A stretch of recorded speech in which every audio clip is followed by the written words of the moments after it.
ఇవాళ చాలా విచిత్రమైన పరిస్థితి రాష్ట్రంలో నెలకొని ఉన్నది. 10 మంది బీఆర్ఎస్ ఎమ్మెల్యేలకు ఆయనే స్వయంగా కండువా కప్తాడు.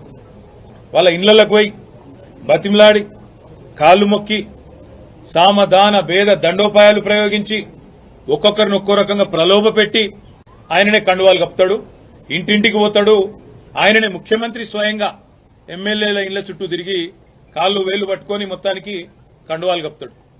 అవన్నీ మళ్ళా వాళ్ళ సోషల్ మీడియాలో, వాళ్ళ పేపర్లల్లో, వాళ్ళ ప్రసార మాధ్యమాలల్లో, వాళ్లకు డబ్బా కొట్టే బాకా ఛానళ్లల్లో అవే ప్రముఖంగా వాళ్లే రాసుకుంటారు. 10 మంది పోయినరు, అసలు ఎవరు మిగిలారు మీకు అని వాళ్లే డైలాగులు కొడతారు. మేము గేట్లెత్తితే ఇది, గేట్లెత్తితే అది అని వాళ్లే ఉపన్యాసాలు ముఖ్యమంత్రితో సహా ఆయన ప్రభుత్వంలోని మంత్రులు, కాంగ్రెస్ నాయకులు తెల్లారు లేస్తే పుంకాను పుంకాలుగా ప్రకటనలు. 10 మంది ఎమ్మెల్యేలు పోయినరు, కొంతమంది వస్తారు, కాంగ్రెస్ వాళ్ళ సోషల్ మీడియానే వాళ్ళ ముఖ్యమంత్రితో సహా అందరూ మాట్లాడారు. కానీ మళ్లీ నిన్న మొన్న స్వరం మార్చి హైకోర్టు తీర్పు తర్వాత స్పీకర్ గారు నిర్ణయం తీసుకోవాలి, ఖచ్చితంగా ఈ 10 మంది శాసనసభ్యులు కూడా వీళ్ళకి ఫిరాయింపు వేటు తప్పదు, ఫిరాయింపు నిరోధక చట్టం కింద అని చెప్పి అర్థమైన తర్వాత గడగడ వణికిపోయి కొత్త డ్రామాకు శ్రీకారం చుట్టినారు. ఏం జరిగింది అసలు రాష్ట్రంలో? ఈ ఫిరాయింపులు ఎవరెవరైతే పాల్పడుతున్నారో తప్పకుండా వాళ్ళ పదవి పోతాయి అనే మాట మేము గల్లీ టు ఢిల్లీ సుప్రీంకోర్టు లాయర్లను కలిసినాం. సుప్రీంకోర్టు స్పీకర్ గారు మీరు తప్పు చేస్తున్నారు, మీ దగ్గరికి ఒక ఫిర్యాదు వచ్చిన తర్వాత, డిస్క్వాలిఫికేషన్ పిటిషన్ వచ్చిన తర్వాత మీరు వెంటనే చర్య తీసుకోవాలా, ఎందుకంటే 3 నెలల లోపల నిర్ణయం తీసుకోవాలని చెప్పి సుప్రీంకోర్టు తీర్పున్నది, నిర్ణయం తీసుకోండి అని చెప్పి మేము అడిగినాం.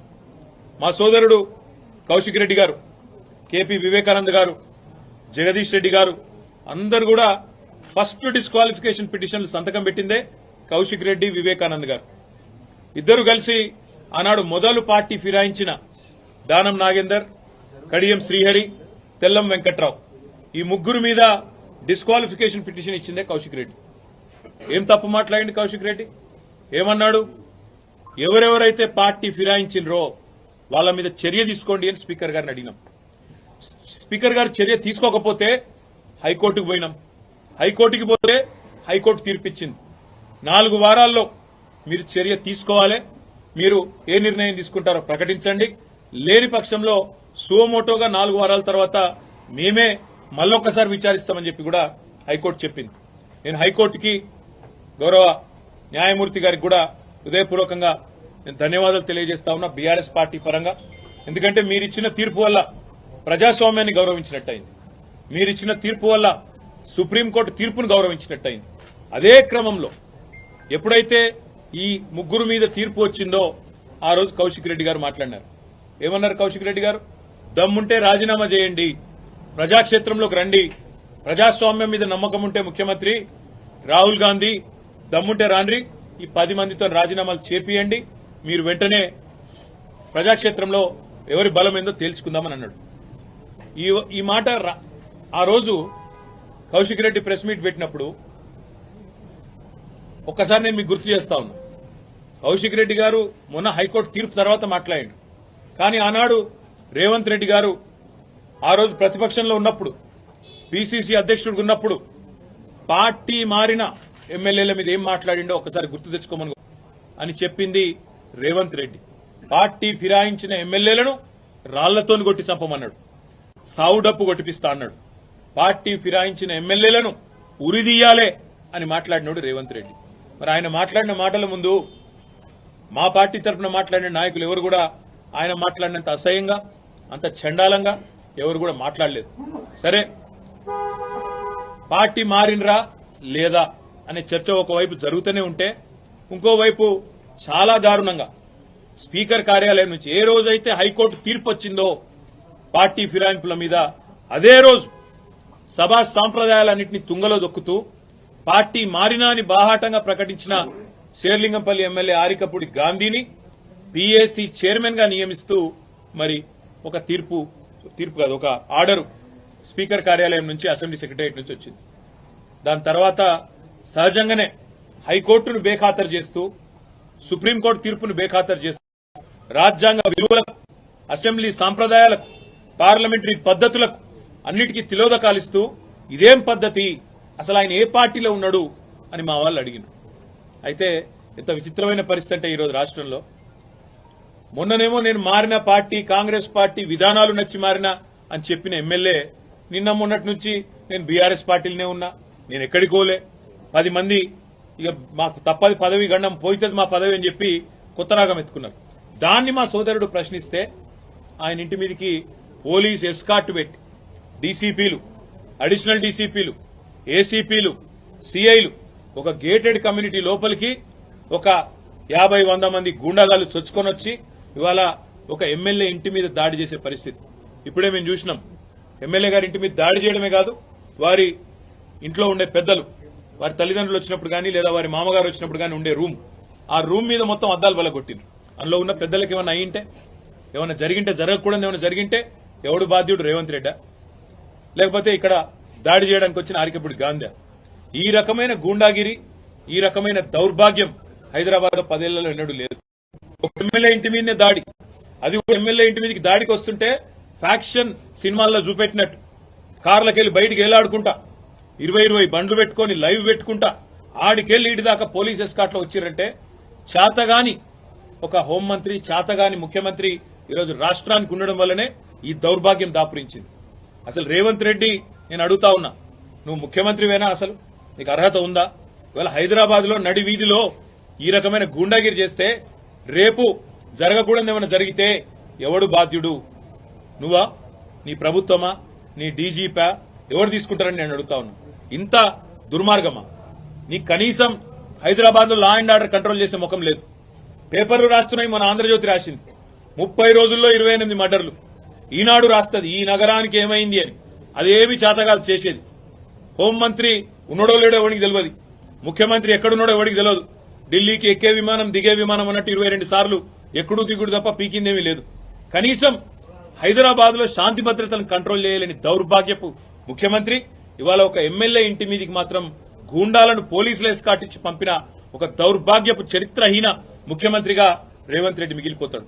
నేను అడుగుతా ఉన్నా మా కౌశిక్ రెడ్డి అడిగిన ప్రశ్ననే, ఏ పార్టీలో ఉన్నావు గాంధీ? అసలు మీ 10 మంది ఎమ్మెల్యేలు ఎవడైతే పార్టీ మారినరో, ఎవరి ఇంటింటికైతే పోయి ముఖ్యమంత్రి అనేటోడు కండువా కప్పిండో, ఫస్ట్ మీరు ఏ పార్టీలో ఉన్నారో చెప్పండి. మీకు ఇప్పటికే స్పీకర్ దగ్గర పిటిషన్లు ఉన్నాయి 10. స్పీకర్ గారు కూడా తేల్చాలా.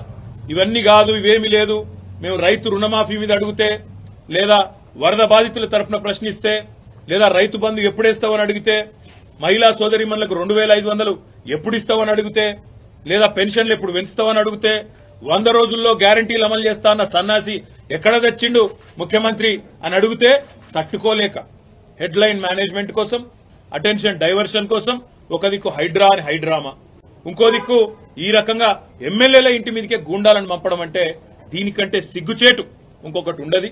తప్పకుండా నేను రేవంత్ రెడ్డిని అంటా ఉన్నా, చరిత్రలో నీలాంటి పనికిమాలిన ముఖ్యమంత్రులు, నీలాంటి తలమాసిన ముఖ్యమంత్రులు మస్తుగా వచ్చిండ్రు, మస్తుగా పోయినరు.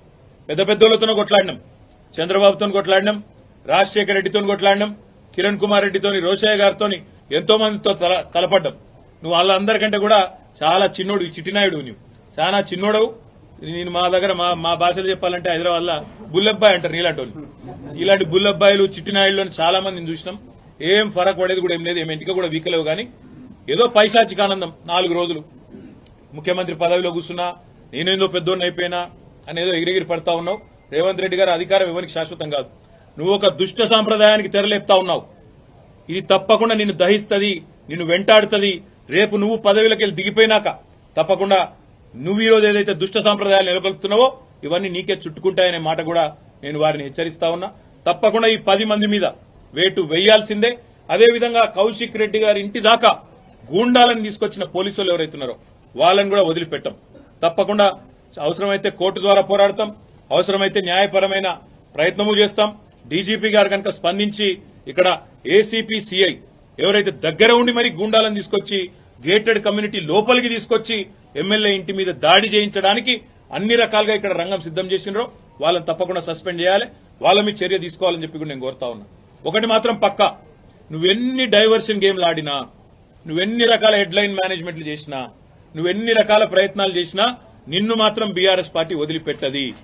6 గ్యారంటీలు ఏమైనా అని అడుగుతూనే ఉంటాం. రైతు రుణమాఫీ ఎప్పుడు చేస్తామని అడుగుతూనే ఉంటాం. తప్పకుండా రాష్ట్రంలోని పీడిత ప్రజలు, రాష్ట్రంలోని పేద ప్రజల తరపున మా ఎమ్మెల్యేల ఇండ్ల మీద దాడి చేసినా మా ఎమ్మెల్యేలు కూడా మేము భయపడం. తప్పకుండా నేను నిలదీస్తూనే ఉంటామని చెప్పి కూడా చెబుతూ ఇవాళ మా తమ్ముడికి సంఘీభావం చెప్పడానికి ఇక్కడ దాకా వచ్చినాం అందరం కూడా.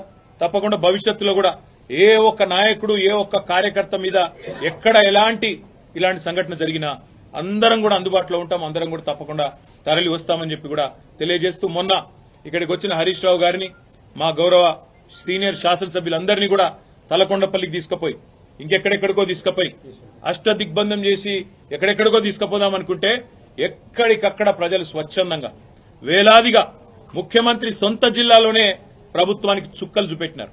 వేల మంది రోడ్ల మీదకి వచ్చినారు. అర్ధరాత్రి కూడా 10:30-11 దాకా వేలాది మంది రోడ్ల మీదకి వచ్చి ఆ రోజు తలకొండపల్లి పోలీస్ స్టేషన్ కావచ్చు, లేదా కేశంపేట పోలీస్ స్టేషన్ కావచ్చు, ఎక్కడికక్కడ ఎదురు తిరిగి ఈ ప్రభుత్వానికి పాలమూరు పౌరుషం చూపెట్టినందుకు వారికి, అదేవిధంగా నిన్న ఒక్క అరికపూడి గాంధీని హౌస్ అరెస్ట్ చేస్తే పోతుండే కదా, దానికోసం నిన్న మొత్తం రాష్ట్రంలో వేలాది మంది బీఆర్ఎస్ కార్యకర్తలను హౌస్ అరెస్ట్ చేశారు.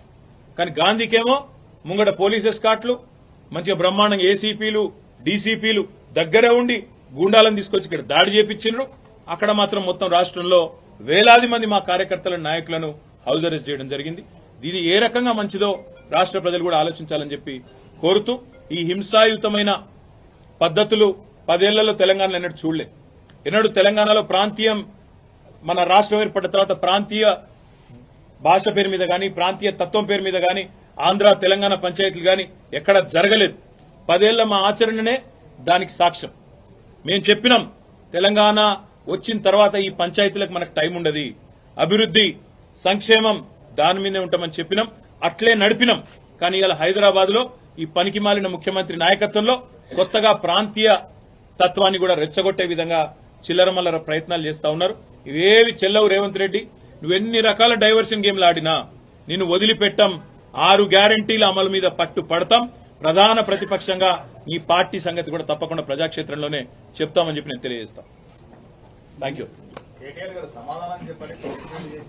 పార్టీ విధానమా ఏంటి, ఆంధ్రాకు సంబంధించిన మళ్ళీ అదే చెప్తా ఉన్నా, నేను మళ్ళీ అదే చెప్తా ఉన్నా. రేవంత్ రెడ్డి అనే ఒక పనికిమాలిన నాయకుడు, పనికిమాలిన ముఖ్యమంత్రి 10 ఏళ్లు తెలంగాణ ఎంత ప్రశాంతంగా, హైదరాబాద్ ఎంత ప్రశాంతంగా ఉందో మీ కళ్ళతో మీరే చూసినారు. అందుకే హైదరాబాద్ ప్రజలు మాకు కడుపు నిండా ఆశీర్వదించి ఒక్క సీటు కూడా కాంగ్రెస్ పార్టీకి ఇవ్వకుండా అఖండమైన తీర్పునిచ్చినారు. ఇవాళ రేవంత్ రెడ్డి బాధ అంతా ఏంటంటే, ఈ హైడ్రా పేరు మీద కూలగొట్టుడు, హైదరాబాద్ లో లేని పంచాయతీలు ఎగేసుడు. ఎందుకంటే ఒక్కటే కారణం, హైదరాబాద్ ప్రజల మీద రేవంత్ రెడ్డి పగబట్టిండు. నాకు ఒక్క ఓటేయలే, ఒక్క సీటు ఇయ్యలే, నన్ను పనికిమాలిన వాడని చెప్పి హైదరాబాద్ ప్రజలు భావించిండ్రు అని చెప్పి పగబట్టి ఇవాళ లేని పంచాయతీలు పెట్టి ఒక చిల్లరమల్లర ప్రయత్నం చేస్తా ఉన్నాడు. ఒకటి మాత్రం పక్క, మేము ముందు చెప్పినాం, ఇప్పుడు కూడా చెప్తా ఉన్నాం, తప్పకుండా హైదరాబాద్ లో ఉన్న ప్రజలందరూ మావారే.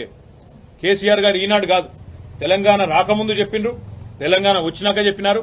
ఇక్కడ ఏ ప్రాంతీయ తత్వం గాని, ప్రాంతీయ ద్వేషం గాని, టీఆర్ఎస్ 10 ఏళ్ల అధికారంలో ఉంటే ఎన్నడూ ఒక చిన్న సంఘటన, ఒక చిన్న ఎఫ్ఐఆర్ గాని, ఒక చిన్న దాడి గాని, ఒక చిన్న ఘటన కూడా జరగలేదు ప్రాంతీయ తత్వం మీద.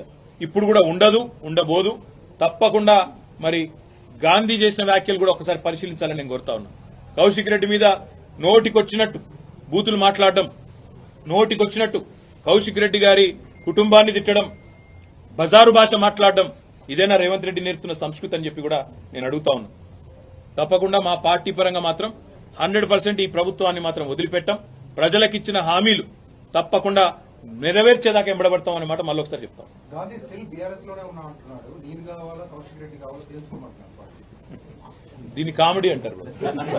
ఎందుకంటే మీరు అడగడంలోనే కామెడీ. నేను చూసిన ఆయన, నేను ఏదో సమావేశం పెడతా, మన్ను పెడతా అంటే విలేకరులు అడుగుతారు, ఏ పార్టీ సమావేశం పెడతావు సార్. ఇప్పుడు కొంతమంది ఎట్లయిపోయారంటే రాజకీయాల్లో కమెడియన్స్ కంటే ఎక్కువ హాస్యాన్ని పండిస్తా ఉన్నారు. ఆయననే పెట్టుకుంటాడు, నేను చేరిన కాంగ్రెస్ లా అదేదో రేవంత్ రెడ్డి ఏదో పీకి పందిరేసిండు, హైదరాబాద్ లో ఏదో చేస్తాడు, నేను అందుకే అందులో చూస్తున్నా అన్నాడు. నేను అడుగుతున్నా గాంధీని, నువ్వు మొన్న ఎలక్షన్లు ఏం చెప్పినావు శేర్లింగంపల్లి ఓటర్లకు? 9,500 కోట్ల రూపాయలతో కేసీఆర్ గారు, కేటీఆర్ గారు హైదరాబాద్ అభివృద్ధి చేసిండు, మా శేర్లింగంపల్లి అభివృద్ధి చేసిండు, అందుకే ఓటు అడుగుతున్నా అన్నావు. మరి నేను అడుగుతున్నా గాంధీని, నువ్వే కదా కాంగ్రెస్ లో పోయినావు, 9,500 కోట్ల అభివృద్ధి, మరి 9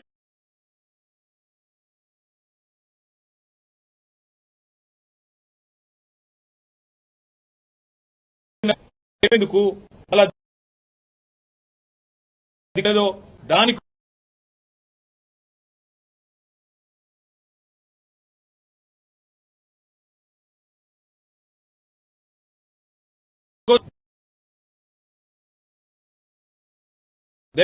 మీ ఎమ్మెల్యే ఏ పార్టీలు ఉన్నాడు అనే మాట మీరు ఒక్కసారి ఒక రౌండ్ 11 డివిజన్లు ఉన్నట్టున్నాయి ఇక్కడ, తలా ఒకటి 10 డివిజన్లు ఉన్నాయి, తలా ఒక డివిజన్ పంచుకోండి, ఆ డివిజన్లోని ఓటర్లను అడగండి, మీరు గెలిపించిన మీ ఎమ్మెల్యే ఎక్కడ ఉన్నాడు, ఏ పార్టీలో ఉన్నాడో అడగండి. దాని ప్రకారం మనం స్పీకర్ గారికి కూడా అదే రిపోర్ట్ మీరు ఇవ్వండి. తద్వారా స్పీకర్ గారికి కూడా చాలా క్లారిటీ వచ్చి కళ్ళు తెరుచుకొని ఆయన తీర్పు జల్దీ తీసుకుంటారని నేను అనుకుంటాను. Thank you.